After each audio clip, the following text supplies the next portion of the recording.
Yeah, so I'll let that run, and then countdown is 47 seconds. Okay, so I'm just going to leave this up because well, no, I can. Okay, I'm going to put the countdown on.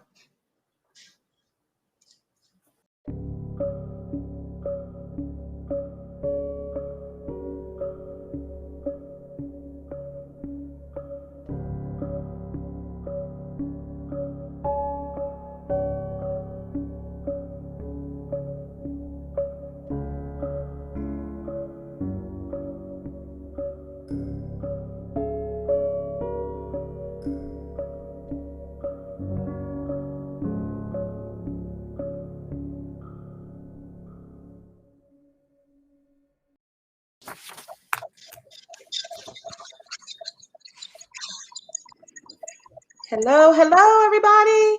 Hello. Yes. It's your girl Niji and cousin Skip. Our counterpart, Mr. Vadia, is not joining us today, but he'll be back again next week. Don't worry. He's coming back. So, and he is with us in spirit. Absolutely. So today we're going to go ahead and talk about cultural and ethnic appropriation. Is it appropriation or appreciation? As you all remember, we were going to do it last week, but we had some pressing news that we wanted to address and talk about with you all. So we're back. We're back to the topic at hand. So, cousin Skip, do you want to start us off? Well, when I was trying to find the difference between cultural appropriation and ethnic appropriation. Essentially, there is no difference because usually cultural things are ascribed to a particular ethnic group. Mm-hmm. So if you look up ethnic appropriation, what you're going to find is cultural appropriation. And according to the sources that I was able to find on the internet, it says that cultural appropriation is the adoption of an element or elements of one culture or identity by members of another culture or identity. Specifically, this can be controversial when members of a dominant culture appropriate from disadvantaged minority cultures to suit their own purposes. One example of cultural appropriation are the mascots that are used wholesale in sports, as sports mascots and logos and that kind of thing. There's been a fight for decades, if not longer, about the mascot that the Redskins used. Well, they have finally taken that logo down. There are some others that will be addressed as well, but this is just one form of cultural appropriation. And it's even more culturally appropriated because the particular groups ask that their images not be used in this way. So you're saying, so what about if somebody, because I know this has been in the news, actually just recently, if you probably don't watch Real Housewives of Atlanta, but one of the housewives was just kind of called on the carpet for cultural appropriation of an Indian, Native American outfit that she had on. And her response initially was, "This is my culture." And then, of course, she backtracked and she issued an apology, saying that she was sorry for inappropriately using the garb, rather. So when it comes to stuff like that, if it's a costume, right, or you're going to an event that's the theme, what distinguishes if you're appreciating the culture and you want to show off the culture and appropriating the culture? You know what I mean? Because some people would say, well, it's just a Halloween outfit. I ain't mean anything by it, no disrespect. It's a Halloween outfit. So how do you address that? It says that in the sense of appropriation involves a lack of understanding of or appreciation for the historical context that influences the act of appropriation. It says, for example, taking a sacred object from a culture and producing it as part of a Halloween costume is considered cultural appropriation. The difference or the distinguishing factor is if an appropriation is used to broaden the knowledge of the masses about a particular group of people and to show their value in the society. Okay. Not when they're shown in a detrimental way. For example, I have a photo here. This is an egregious example of cultural appropriation.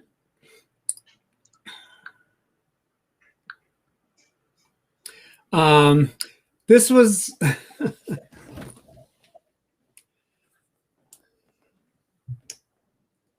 to your left. Okay. I have to get me there. Right there. Okay. Right there. Oh wow. This is an example of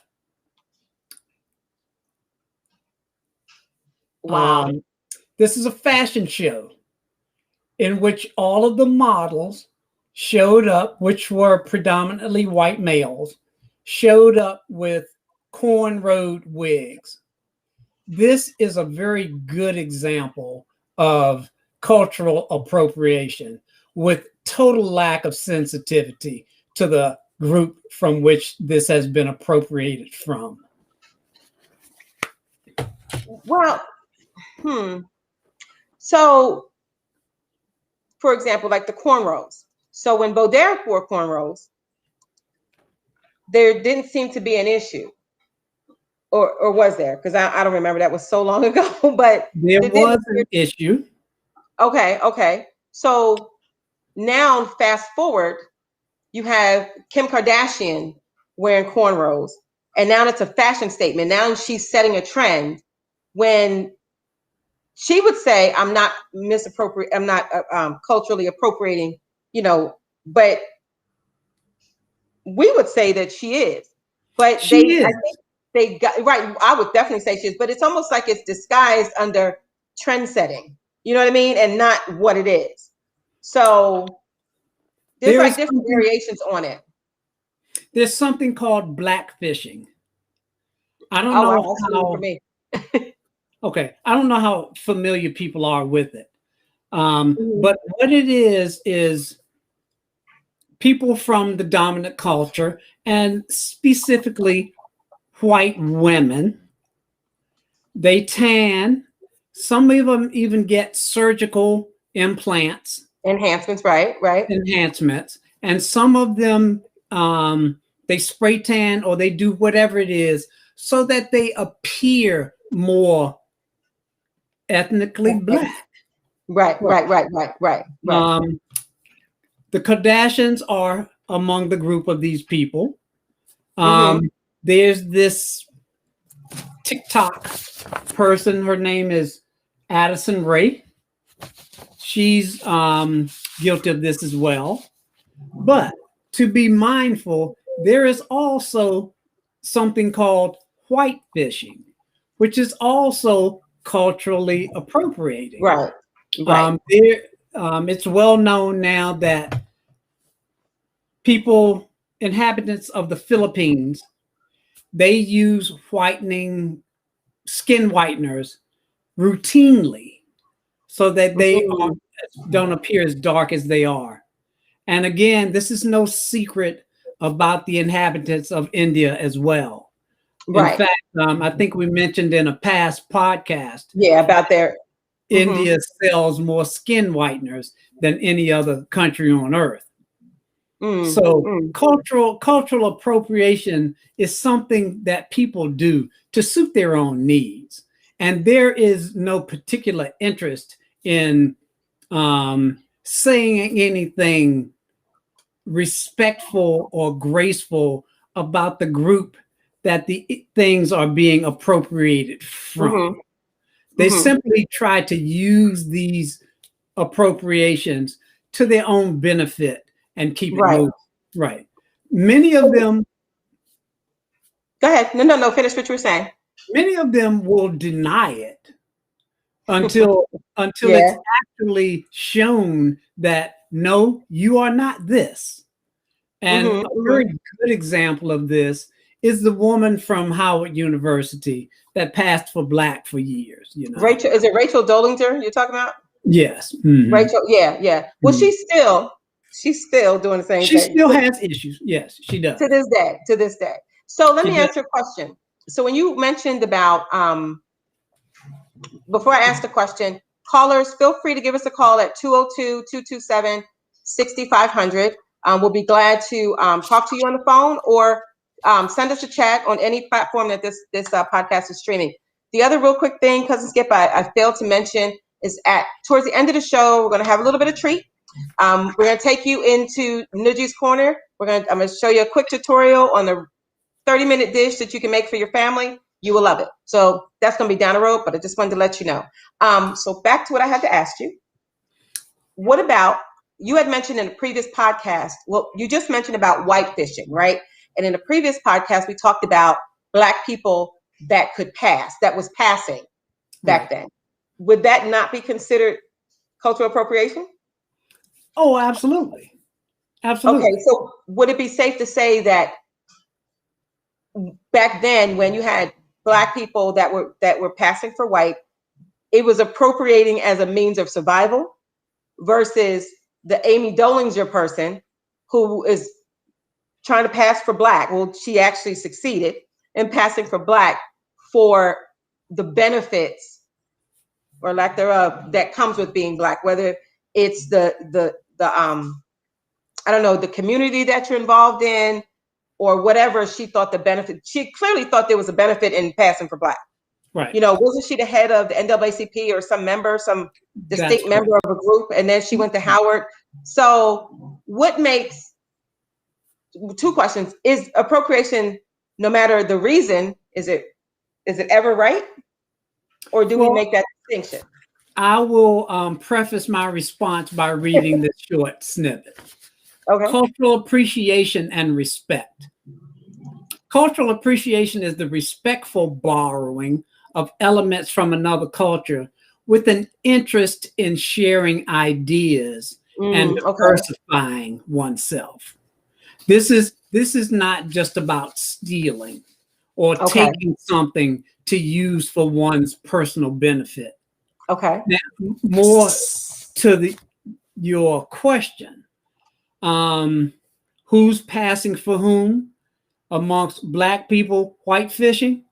Well, you know, it's something that was done to get the dominant culture's foot up off of their neck, if at all possible.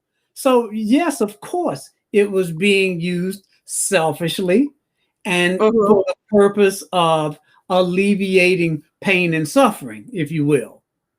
Okay. Now, these are conversations where hairs are split, you know. Can I say that if I had been able, if I lived during the Harlem Renaissance, if I was able to pass for a white person, would I have chosen to do it or not? That's a very difficult question when you're talking about your literal survival. Right. It's true that you're denying your own, and it's also true that you're trying to survive in an environment that is totally unfriendly to you. So, you know, how much can you fault a person? Because the first law is survival. But see, now Amy Dollinger could have made that same claim, howbeit not true, she could have. Yeah. She couldn't have made the same claim because she was assuming, she was assuming the identity of a downtrodden culture. Got it. Okay. Excuse me. Okay.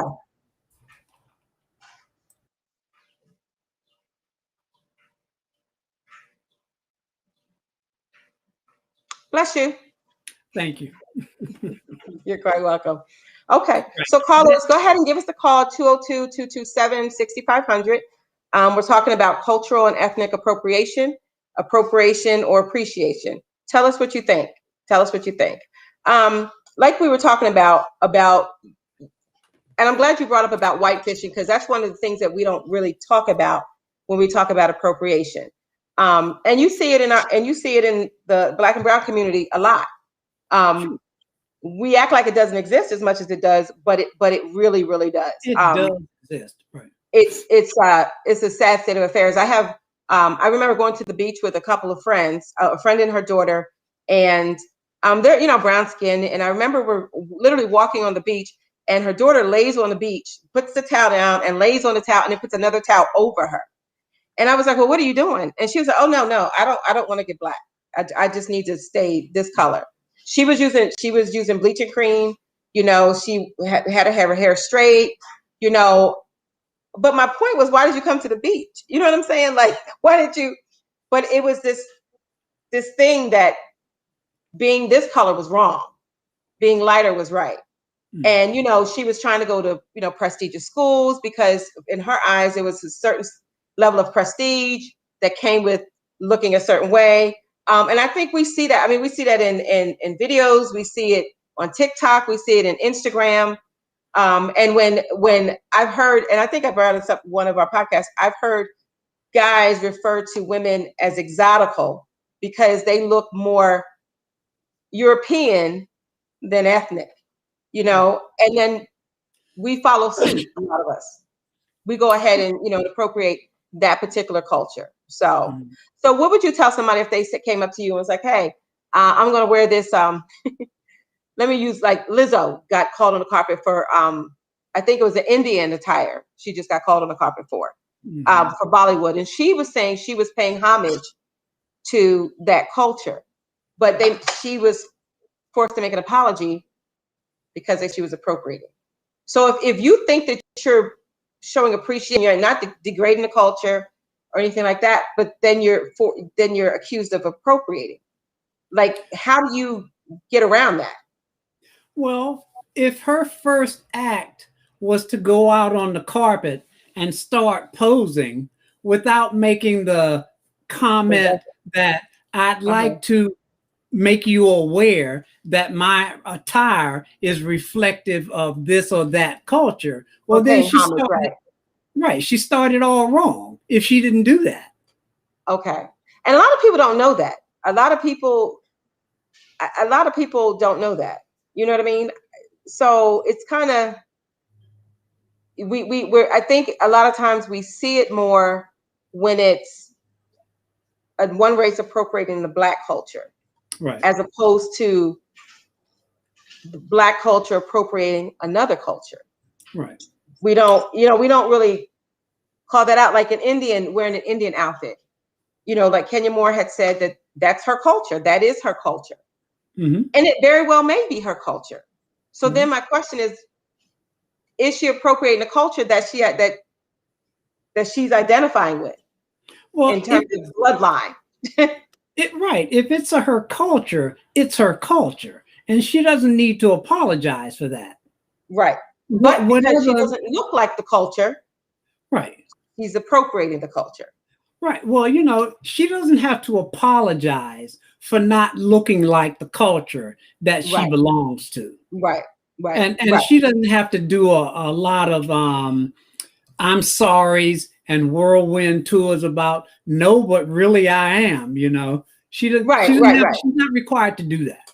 Yeah, well, she got called on the carpet. I mean, she held her ground for about 3.5 seconds, and then, you know, the cards fell and she had to apologize. So well, what did she apologize for? She apologized for inappropriately using the headdress or whatever it is she had on.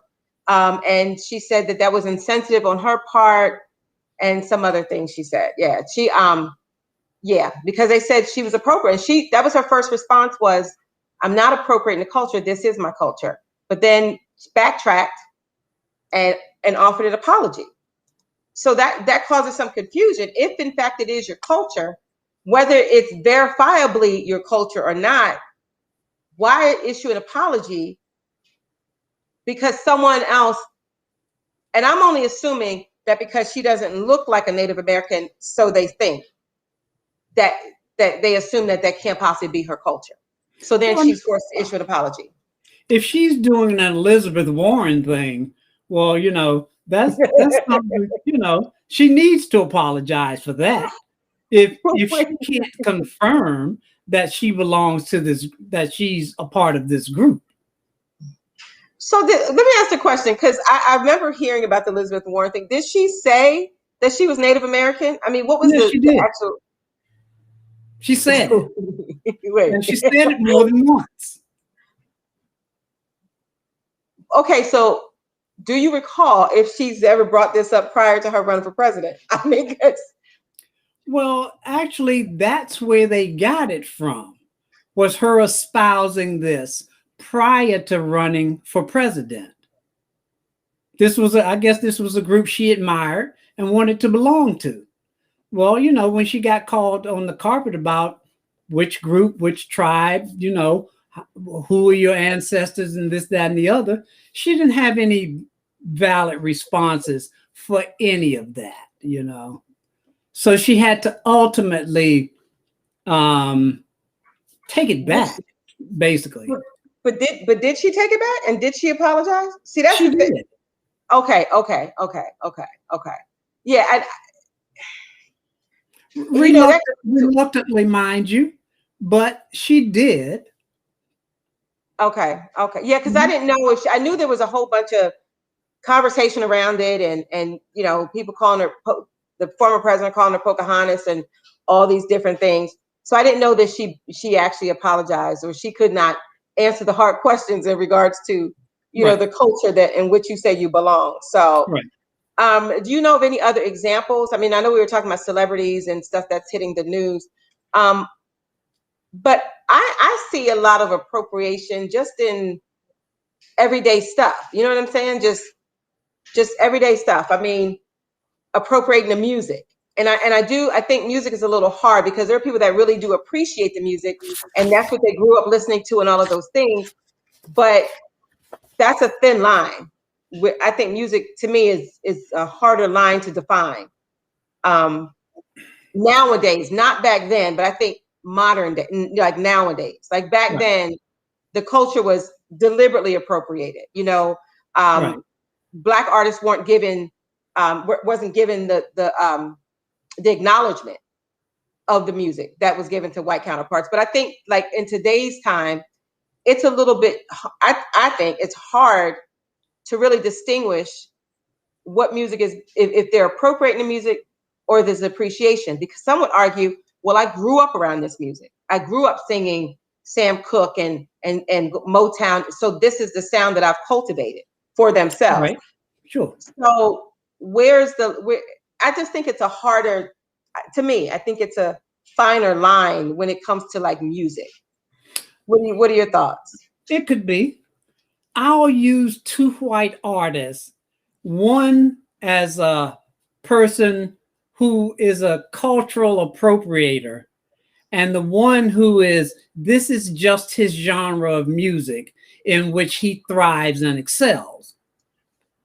Compare Vanilla Ice and Eminem. Okay. Okay, now, very good comparison. Okay. The distinction between these two, in terms of one being a cultural appropriator and the other one just this being his craft, is very clear. I think Vanilla Ice was one and done, and he was thrown out there as that white guy who could do rap, but he was not a rap artist. They gave him a beat and some Ice Baby, and he was one and done. That was not his craft. Well, that song lives on. right, but the song lives on. That song, you can't unhear that song if you wanted to. You cannot. As soon as you hear dun dun dun dun dun dun, you know what's coming. You just know what's coming. Right. Yeah. So I mean, that's a really good example. That's a very, very good example. Right. And I would even say Justin Bieber. I would say that as well. Yeah. That's his streak. That's who he is. Right. You wouldn't expect him to be a purely pop artist. No. I definitely wouldn't. But okay, let me ask you a question. And this is the go. So the guy, is it Huey and the Blowfish? Is that the name of the group? The Mhm. black guy, Darius, I forget his last name, but Darius Darius somebody. Ruckers. Right. Now he sings a total different genre of music, right? I mean, sometimes it sounds like borderline country music. Some would say, you know, he may be appropriating white culture, but country music didn't start with white people. So, but Right. to most people, they think that it did. And some people would say, well, you know, he's appropriating white culture. He's trying to sing like the white boys. What would you say to that? Well, People not knowing the history of country music. Darius Ruckers, Rucker, that's his name. he admits that he's a country artist, Right. and that is his sound. You know, Right. that first song that made his group famous, you know, that's pretty much a one-off. Right. But Right. his particular genre is country. Okay. Would you say it was a culturally appropriated? Well, see, you get down in the weeds on that, you know, because black people down in the cotton fields and out in the backwoods, they've been singing country music Right. and twanging and plucking since time immemorial, you know. Right. But that's not a sound that rests well on the ears of northern people. Right. So that was my point, because some people would assume, because you know you're up north, you equate that with a certain group of people, not understanding that if you go to the south, that sound resonates. Right. You know, with black, white, it just resonates. So, you know, so I don't know. I don't know. It's a lot. An example of musical appropriation, cultural appropriation. Excuse me. Elvis Presley blatantly admits the sound that he was going for. Right. So you don't have to make any bones about that, you know. Right. He told you what he was trying to achieve. And, you know, that sound that many of the crooners sang, you know, that's a sound that has been appropriated from black artists from long before jazz. But, you know, jazz and blues became that sound that blended to become a vocal, or what is better well known as soul music. Right. They blended jazz and blues. Right. To come up with soul music. But many of the young artists that sang back in the day, many of them became famous for a sound that was not developed in their communities. It may have been perpetuated in their communities, but it is not original to their communities. Okay. And many of them were able to be successful with that particular sound that they did not create, when those who created the sound were not able to become successful.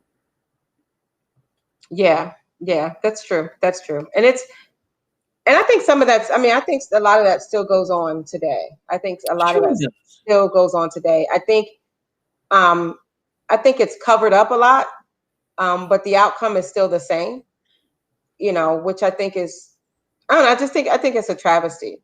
Do you know of any other examples, you know, of cultural appropriation that's not necessarily in the entertainment business or aesthetics? I guess that's better way to put it. Yeah. Well, this probably falls in the line of aesthetics. Okay. The crisp shirt and bow tie look. That really clean cut like that. Yeah. This is a uniquely European look. Oh, really? Okay, I wouldn't. Absolutely. Would never thought of it. That has been appropriated by many ethnic and cultural groups. This is the the wise professor in the library at the Princeton and Mhm. Oxford and these universities. This is the way these scholarly men dressed. In Many of Europe. yes, yes, and it's something that's been brought into the culture in the United States. If you That's it. see if Mhm. you see a man dressed with Natalie with a bow tie, he's making an expression. This is just not his. It may have become his Mhm. everyday attire, but she's intending to make a statement about his intellect and where he stands on things. Oh, wow. Mm-hmm. Wow. See, I never, never knew that. Never knew that. So you're saying that whole look came from Europe, and that's been picked up by, like you said, multiple cultures. Absolutely, Multiple cultures. it's Even to it's today. cultural appropriation. Right, right. Even to today. Yes, Wow, I would have never, who knew? Who knew yeah. that that bow tie and that crisp collar, you know, um, When you look back in African American history, the way African Americans dressed, there was mhm, no wholesale look like that. right, We right. we wore fitted suits, Mhm, we wore collar bars right. and chains and that kind of thing. But that was definitely not an African American look. Yeah, yeah, because you're right. When you do look back, it's a whole different, it's a whole different look. It's a whole different aesthetic, right? Yeah. And like you said, it signified something. It meant something. You knew if you saw somebody dressed like that, you knew either they belonged to a certain class as opposed to another class. And I think They're even intending to today, make a statement.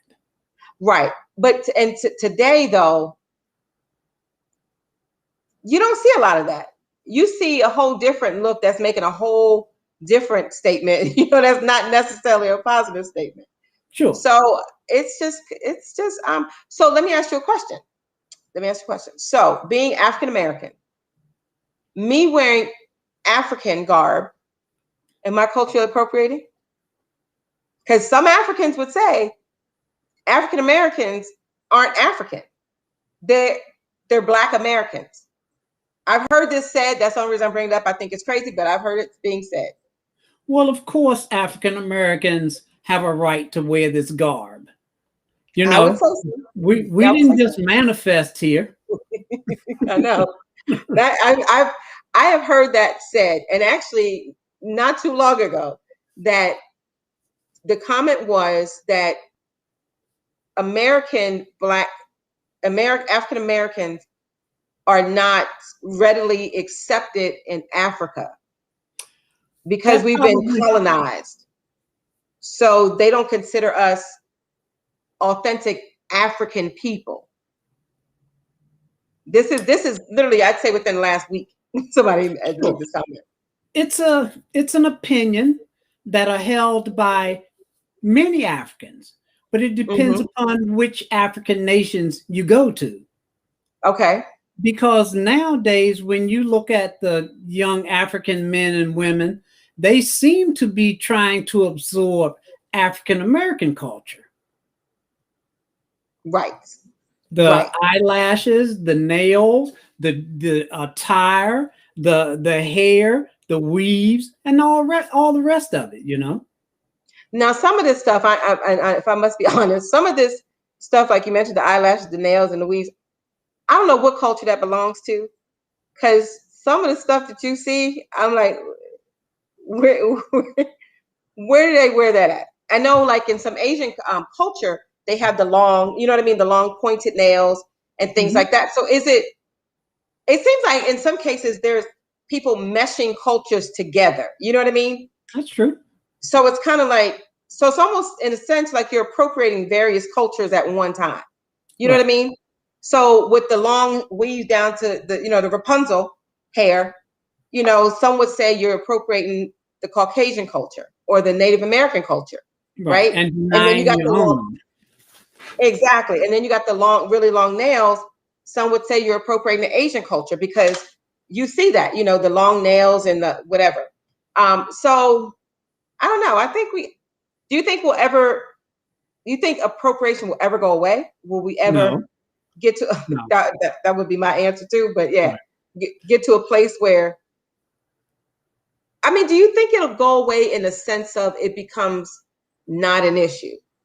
Because cultures are meshing so much now and things are, you know what I mean? Things are kind of stacked on top of each other.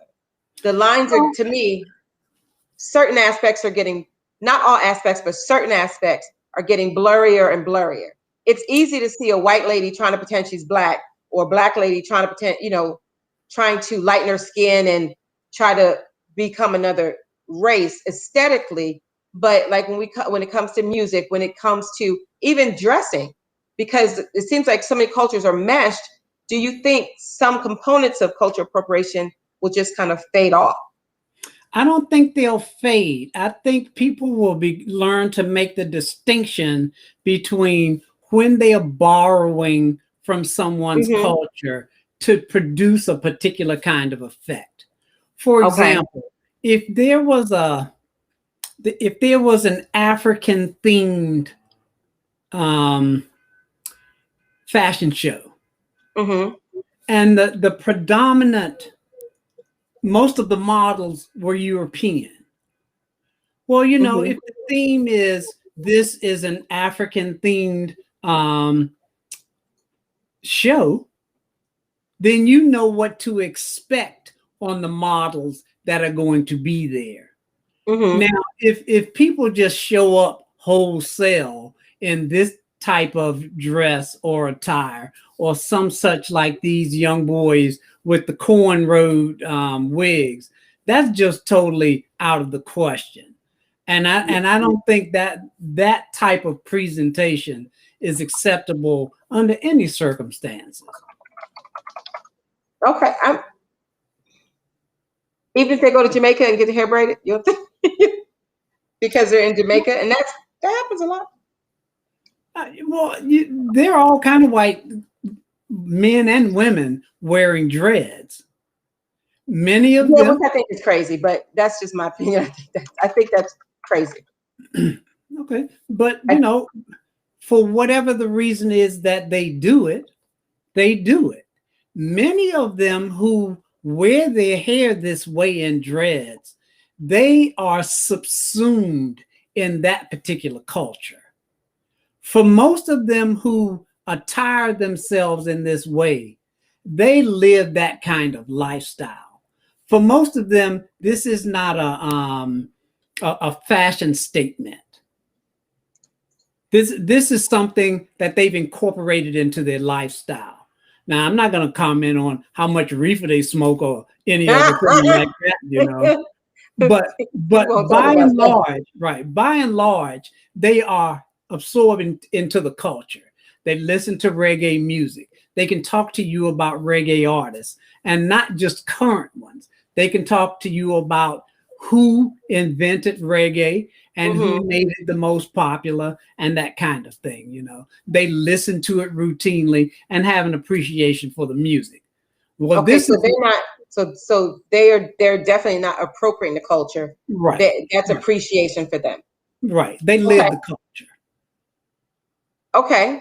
So I guess it would be safe to say you can't really assume, because like you said, if I saw a white guy that, that has dreads, and I can't necessarily assume that he's appropriating that culture without actually having a conversation. I think that would be an instance in which it would be a mistake. Right. To assume that this person is appropriating the culture for some personal benefit that he thinks he's going to get from going around with dreads in his head. Yeah, because I could see that backlashing. Right.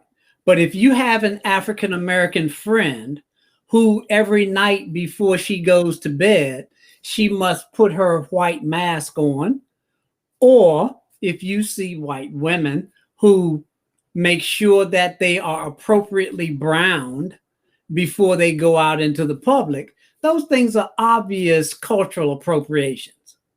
So people that lay out in the sun to get dark, is it really about vitamin D, or could it be considered cultural appropriation? I mean, but you see, I'm playing devil's advocate, but I mean, because I mean, when you think about it, I've heard this being said that, you know, you have white women or other ethnic groups getting perms in their hair to make their hair thicker and coilier, getting lip injections to have the full mouth, getting butt implants to have the bigger behind, laying in the sun to get darker, even picking up a quote unquote Black accent, whatever that means, to appear to be, you know what I mean, Black. Now, some would say, oh no, I like to get a tan because I look healthier and it's good for me. Well, many European women will readily admit, I don't like my pasty complexion, so I tan. I either go in the booth or I lay out on the beach. Notwithstanding the damage that laying out in the sun or tanning in the booth will cause, they're willing to undergo the risk of tanning to get out from under that pasty pale look. Right. And then in order to do so. And then some Black people would forego laying in the sun or being in the sun to maintain the lighter complexion that they are, or to not get any darker. That's absolutely a fact. Which is sad, but you know, you don't know what goes on in people's heads. So I don't know. Speaking from my own experience and the beach, okay. I've never been a sun worshiper. That's that's just hot for me, you know. Right. Well, a lot of people say that, right? Right. And I don't see any value in laying out in the sun. Right. Not even the vitamin D. If I go to the beach for the length of time I'm on the beach doing whatever it is I'm doing on the beach, right. Not a very significant part of that time is going to be laying out in the sun. I'm going to be swimming. I'm going to be playing games or some such thing, but I'm not going to be. So you want to get the vitamin D, right? Right. I'll get it in the process. Okay. But I don't need to lay out for it. Okay. Well, I mean that's fair. That's fair. That's fair. So yeah, I mean, I'm not a sun worshiper necessarily, but I do lay out in the beach because I actually like to get dark in the summer. If you like that, that's fine.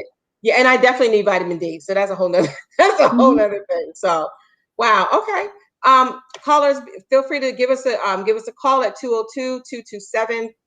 Did I say that right? 6500? Yeah. Or drop us a line in any of the chats wherever this platform is being live streamed. So that's Facebook, YouTube.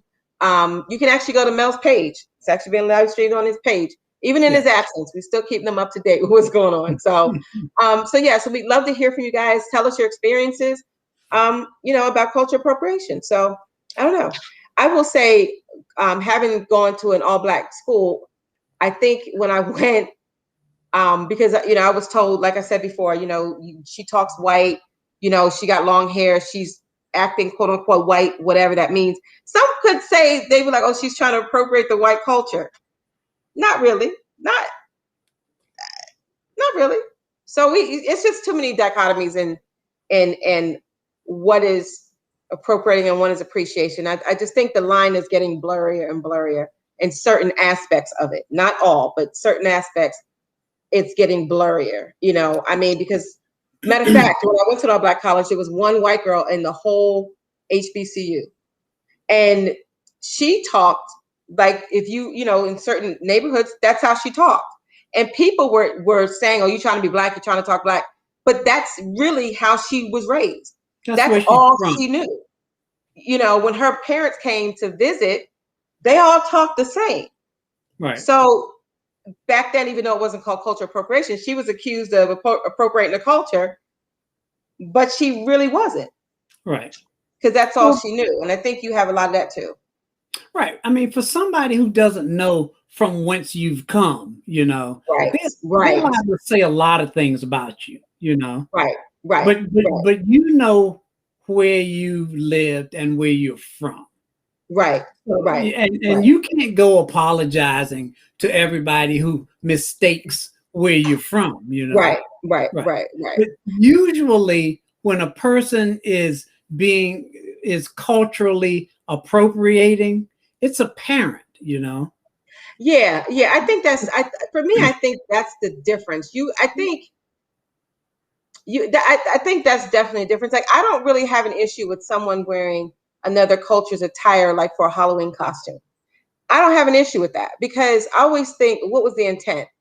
And only they know what the intent was. You know what Right. I mean? Now, if you are wearing another culture's, like, say for example, you dress up like a geisha, and in that attire, you're doing disrespectful things to that particular culture, Right. wearing that garb, I can Right. I can see that. But if it's Halloween and your child is wants to dress up like a geisha, for me, I don't think that that's a big deal. Right. And like in Kenya Moore's instance, I wouldn't doubt if she had Native American in her family. Right. So her wearing the headdress, unless she was doing something disrespectful to the culture while wearing it, Right. I would think that her wearing that headdress is bringing attention to that particular culture. She You know what I should mean? have she should have been prepared to make that stand when she showed up in that way. Right. Instead, right. Mhm. You're right. So when she said this is part of my culture, she probably should have elaborated a little Right. bit more Right. on that. Yeah. Okay. That makes sense. And I think sometimes people aren't necessarily given the opportunity to ad lib. Right. Because like I said, Or don't know Lizzo. how.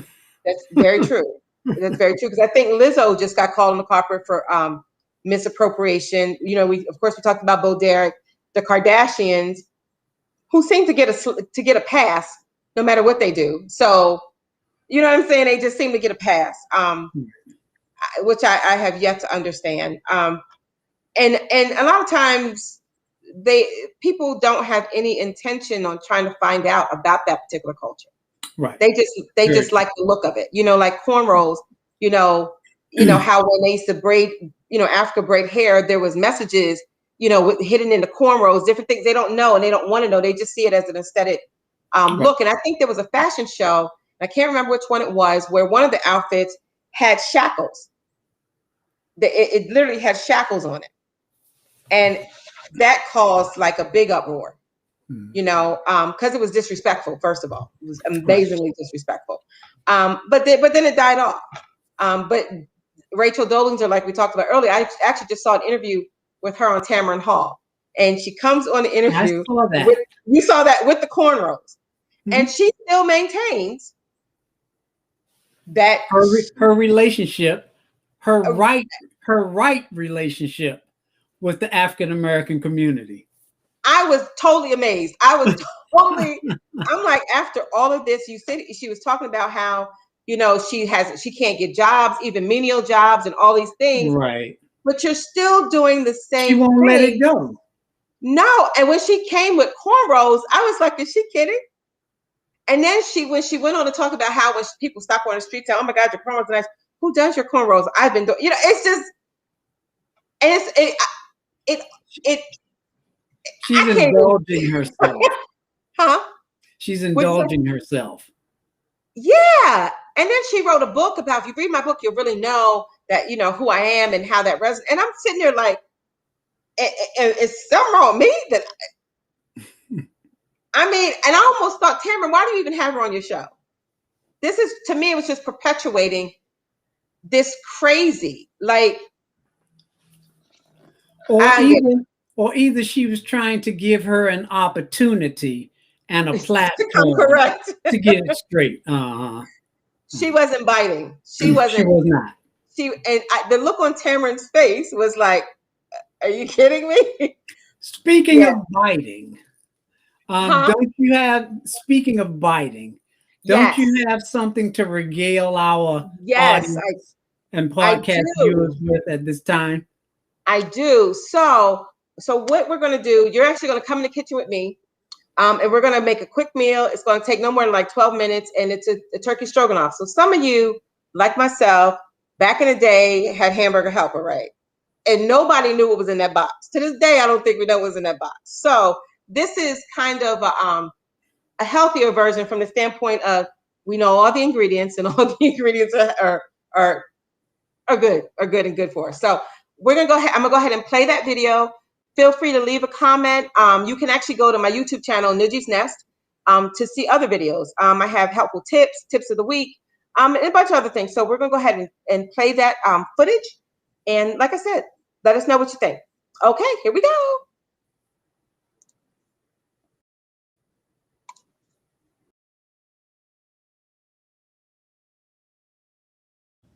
Good evening, beautiful people. Listen, we're going to do a really quick meal tonight. How many of you had hamburger helper when you were little? Me. Did you like it? Probably not. But anyway, so to take the mystery out of what's in that box, we're going to create our own hamburger helper-ish type of meal.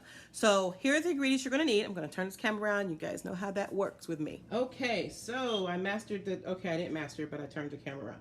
So here are the things that we're going to be using. As you can see, we have sour cream, we have some cream cheese, we have some ground turkey, some butter. Kerrygold butter is the bomb. It's a Irish butter. It's really, really good. It's grass-fed completely. We have some Parmesan cheese. We have some heavy whipping cream. We have some garlic, and I think I showed you guys this last time. It's my favorite thing to use, fresh, already peeled garlic. We have some egg noodles. We have some peas. The first thing we're going to do is we're going to cook our turkey. We want to cook that first. Like a tablespoon of oil. Some of it went in there. Okay, so that's a little bit more than a tablespoon. So, I don't know, let's do about 2 tablespoons. Remember, we're not putting oil in a cold pan. I know some of you are like, I put oil in a cold pan all the time. And that's beautiful, that's great.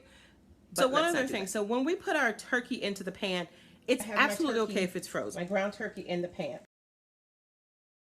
It's starting to cook up a little bit. What I normally do, I will put a lid over my turkey. I'll put a lid over it. Let it cook a little bit. Let it cook a little bit, about maybe 5 minutes or so, and it'll start to cook on the bottom. Okay.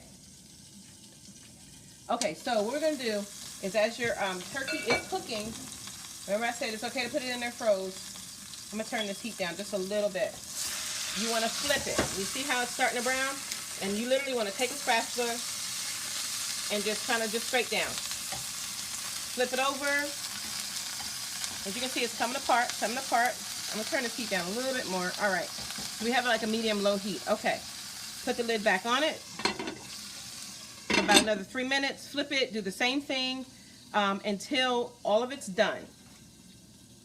Okay, as you can see, I've been taking the lid off, flipping the turkey, the ground turkey, scraping it off. As you can see, some of the remnants in here. And you want to just keep doing that. Keep flipping it, scraping it off. Flip, scrape it off. And I'm not going to add salt and pepper at this very moment. I'm going to wait till I get it all to look like this. So then I can add a little bit of salt, add a little bit of pepper, not a lot because you have other ingredients that have salt in it. So you just want to add a little salt and a little pepper. And as you mix your other ingredients again, remember I said you have to taste your food as you're cooking it. So once we start adding these other ingredients, that will be a good time to do that. Okay? Just a friendly reminder. Okay, so here's the tip. When your meat is browning, you want to take that meat that's done, that you've scraped off of the frozen, the brown part. You want to take that and you want to lay it back over the frozen part of the turkey. What happens is, because that's already cooked and it's hot, the heat from that, plus when you put the lid back on, the steam will help the frozen turkey thaw out that much quicker. That is the tip. Okay, as you guys can see, I chopped it up. It's only been about 3 minutes since I had the lid on it the second time. It's still raw, it's still not completely done yet, but putting that cooked turkey on top of it, it helped thaw it out a lot faster. As you can see, it's palatable. You can push down and push down on it and put the lid back on it because it still needs to cook, because you don't want to serve it like this because it's, as you can see, it's a little raw. Okay, as you can see, our turkey is done. It took all but 10 minutes maybe to go from frozen to look like this. So what we're going to do now is we're going to add our salt and we're going to add our pepper. Okay, so I'm going to start off with about that much salt, right? That's what I'm starting off with. Again, once we start mixing the other ingredients, you're going to want to taste it to see if you need more salt. Everybody's, needs different ranges of salt. I don't want to say that how much salt I need is how much salt you need. That may not be the case. So we're going to add a little pepper. I'm one-handing it if you guys wonder what the deal is here. Okay, guys, I added my pepper. Didn't add a whole lot. You want to stir it in. Again, you might want to taste it a little bit to make sure you have enough seasoning for yourself. We're going to turn the eye off, the stove rather, put a lid on it, and let it sit. For our sauce, we're going to start with a medium-sized saucepan. Don't know if you can see the size. I think it's about an 8-cup saucepan. It's a medium size. Okay, for our sauce, we're going to start with a half a stick of butter, 8 ounces of cream cheese, which is a half of pack of cream cheese.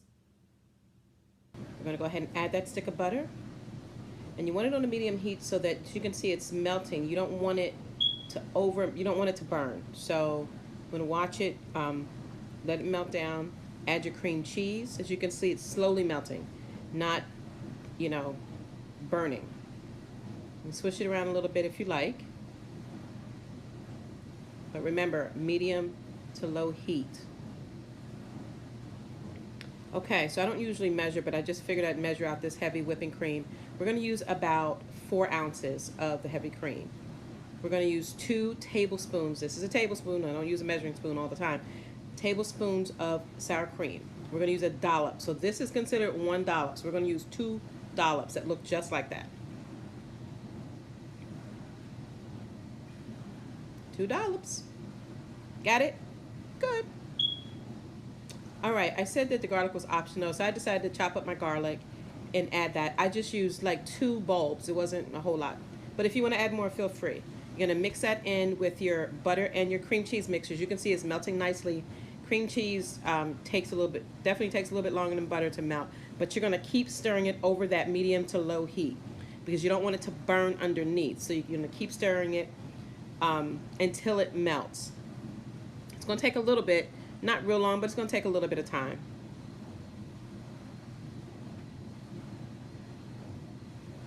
But you definitely don't want that to melt. To burn. Go ahead and add your tarragon. Keep stirring, keep stirring, keep stirring, keep stirring. As you can see, it's melting down more and more. Again, I can't reiterate enough, medium to low heat. Okay, you didn't have to stir as fast as I was stirring, but you want to keep stirring it nonetheless. And that also helps the cream cheese melt.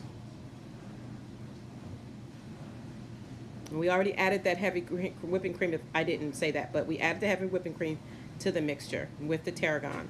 And if you want to taste it a little bit, see if you need to add a little bit of salt or pepper, but you might want to do that.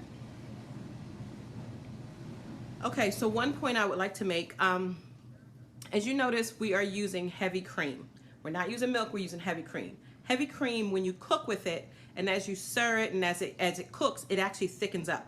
This way we don't have to worry about adding any flour or anything like that. You can use milk if you like, and you'll have a thinner sauce. So that's why we're using heavy whipping cream. Okay, so I added a handful of the Parmesan cheese. You want to add that to your mixture. You see how it's coming to a nice boil? You don't want it to boil any faster than that. Parmesan cheese mixes in it melts down pretty quickly, so you want to stir that. Continue to stir, and as you can see, there's nothing brown in there. That means nothing burnt. Continue to stir it at a nice boil for about another 2 to 3 minutes.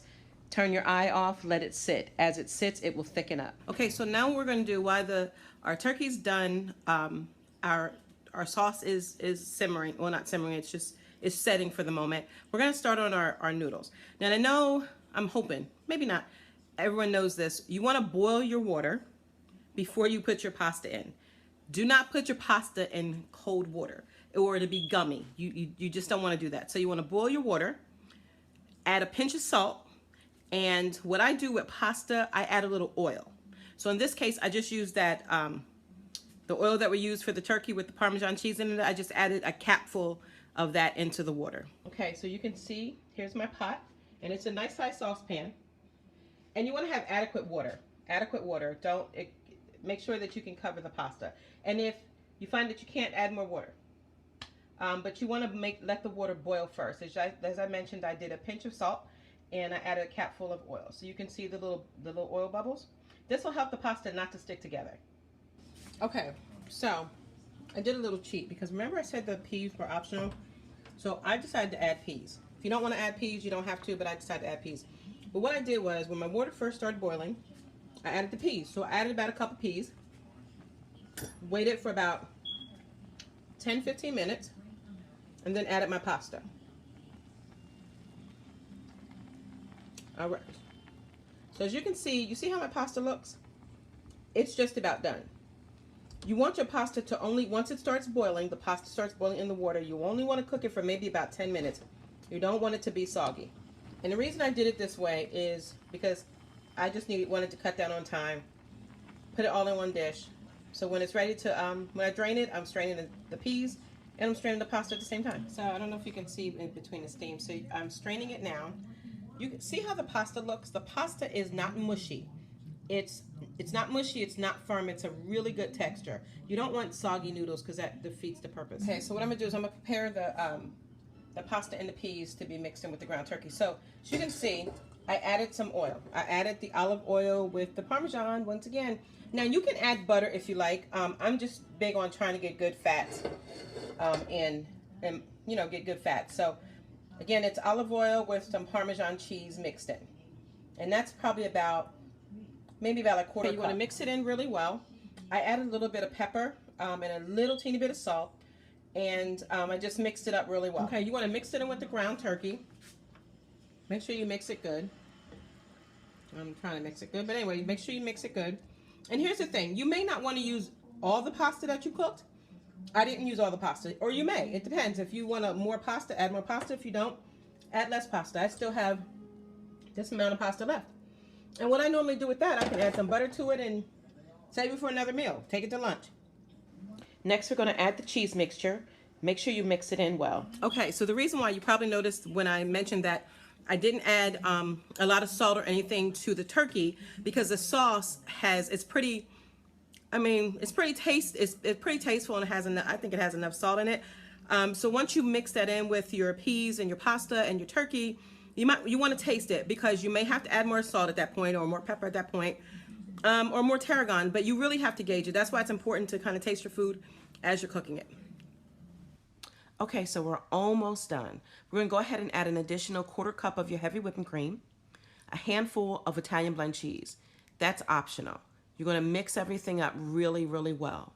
And then we're going to finish the dish off with a really nice dusting of your tarragon spice. The last step is I'm going to actually put it in the broiler because I want the top to get a little bit, just a little crunch to it. So I'm going to put it in the broiler for about maybe 3 minutes. Remember, you don't want to leave something in the broiler that your stuff will burn up. All the elements in the dish. Let me take it over here and see what we can see. This looks better.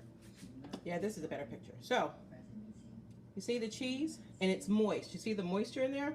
It's not dried out. You got a little bit of a crust, just a teeny bit of browning on the top. But the most important thing is it's moist. Okay, so there we have it. Anyway, so thank you so much for watching. Please feel free to leave a comment, subscribe to my channel, and share it with your friends. Okay, look forward to seeing you again. Okay, there we have it. There we have it. It was actually a little longer than I anticipated, by a couple minutes, but hope you guys enjoyed it. Well done. Okay. That looks appetizing. I'd like to have some of that. Yes, that's my version of it's turkey stroganoff is my version of hamburger helper. Take the mystery out of the mystery. So good. Okay. All right. You want to close this out? Well, what are your final thoughts on cultural appropriation? I think in some instances it's easy to spot, in some instances it's not as easy.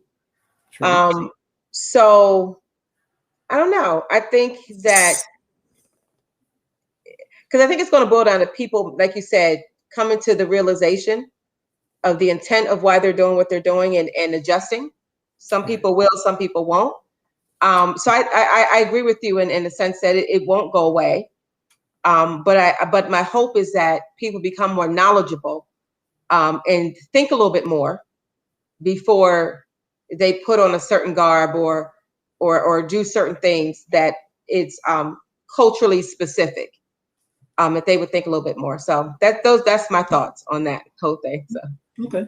Well, my final word is that I think we should be sensitive when we are appropriating other people's cultures for whatever the reason. Right.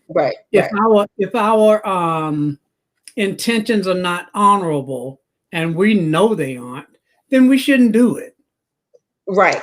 If our intention is to lift up a culture and to make what is known about them to be more culturally aware and specific at large, right, then that's a different type of appropriation.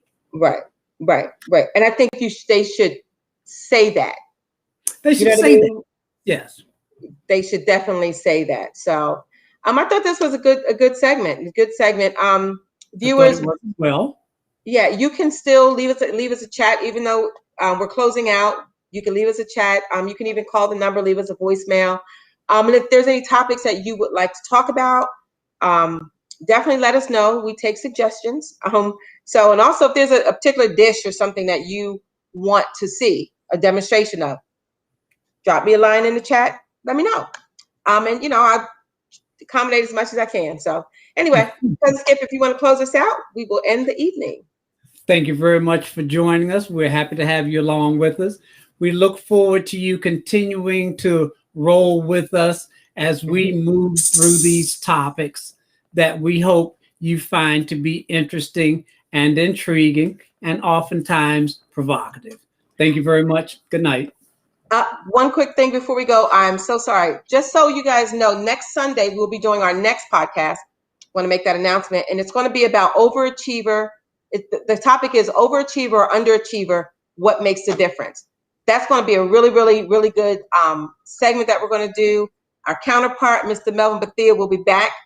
This is his baby. So we'll have a lot of good dialogue. And that's going to be next Sunday at 7 p.m. Again, it's overachiever or underachiever, what makes the difference? So we look forward to seeing you and thank you very much. Have a great night. Okay, bye. Good night.